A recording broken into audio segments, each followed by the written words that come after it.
Eto na nga mga chong, marami tayong basketball updates. Kadim Jack, kumpiyansang mananalo sa darating na Game 4. Barangay Ginebra versus Northport Batanguer Game 4 prediction. Masisweep na nga ba ng Barangay Ginebra o makakaisa pa ang Northport Batanguer? Ngayong araw nga mga chong, gaganapin ang Game 4 semifinals sa pagitan ng Barangay Ginebra at Northport Batanguer. Bagamat tambakan yung kanilang nakalipas na unang tatlong laro, ay hindi pa nga rin nagkukumbiyansa itong si Coach Tim Cone sa kanyang kupunan, kung saan nabanggit nga nito na kinakailangan nilang manatiling gutom kahit palamang sila ngayon sa series. Pagdating naman sa Northport Batanguer, ay gigil nga silang makaisa at ma-extend pa ang series. Kaya naman, ano nga ba yung mga kinakailangang gawin ng Barangay Ginebra para matapos na ang semifinals? Unang-una sa kanilang listahan ay kailangan nilang maipakita yung kanilang strong start. Kahit pa lamang ang Barangay Ginebra ngayong semifinal series ay hindi nga sila po pwedeng magkampante. Kaya naman, kung gusto na nilang matapos ang semifinals, ay kailangan sa darating na Game 4 ay sa simula pa lang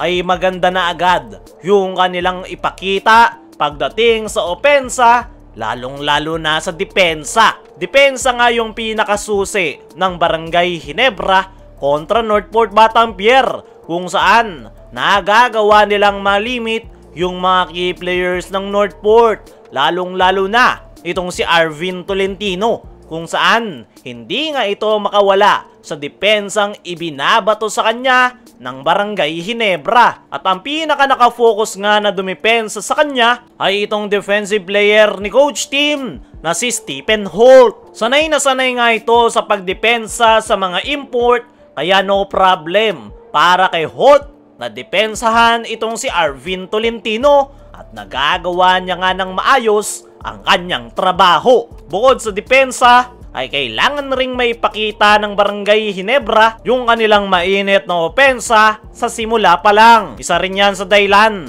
kung bakit hindi makaporma ang Northport Batanguer, dahil first quarter pa lang ay buhos na agad yung performance ng Ginebra. Maagang nag-i-step up yung mga local players, kaya kung magagawa ng Ginebra yung kanilang strong start, ay malamang sa malamang ay maulit lang yung nangyari sa kanilang nakalipas na unang tatlong laro, matambakan at agad na makakalayo ang koponan ni Coach Tim Cone. Sunod sa kinakailangan gawin ng Barangay Ginebra ay pagmamaximize ng bench depth. Kailangan ng Barangay Ginebra na gumamit ng mas malalim na player rotation. Kailangan nga yang gawin ni Coach Tim para hindi agad mapagod yung kanyang mga starting players, lalong-lalo na yung nagpakita ng strong start. Kakailanganin nga nila ng pahinga at doon na nga papasok ang second unit ni Coach Tim Cone. Importante nga na makapagpahinga yung mga key players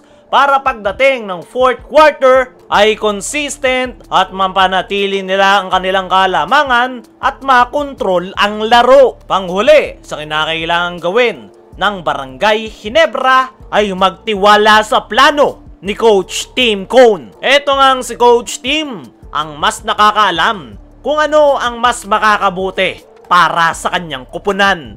Alam niya rin kung ano ang kanyang gagawin at kanyang magiging game plan para tapusin ang semifinals. Panigurado merong mga itinatago itong si Coach Tim na anytime ay pwede niyang ilabas sakaling malagay sa alanganin ang Barangay Ginebra. At para sa ating game prediction mga chong ay malamang sa malamang matatapos na ang semis at mawawalis ng Ginebra ang Northport ngayong Game 4. Dumako naman tayo dito sa kabilang balita. Kadim Jack, kumpiyansang mananalo sa darating na Game 4. Ngayon nga na naharap sa 0-3 ang Northport Batanguer ay hindi pa nga rin nawawalan ng pag-asa itong import ng Northport Batanguer na si Kadim Jack. dahil ayon nga sa kanyang naging latest interview ay down nga raw sa 0-3 ang kanyang kupunan, pero hindi nga raw nangangahulugan na tapos na ang semifinals dahil meron pa nga rin daw silang pag-asa sa darating na Game 4. Struggling raw yung kanilang simula ngayong semis, pero napakalaking tulong nga raw sa kanyang kupunan yung naging 2-day break para mas pag-aralan ang laro ng Hinebra at makita at maayos yung kanilang mga problema sa nakalipas na 3 laro. Kumpiyansa nga itong si Kadim Jack na may extend pa nila ang semi-final series dahil magandang araw yung kanilang ipinakita sa kanilang team practice. Ipinapangako nga ng nasabing import na gagawin niya ang lahat.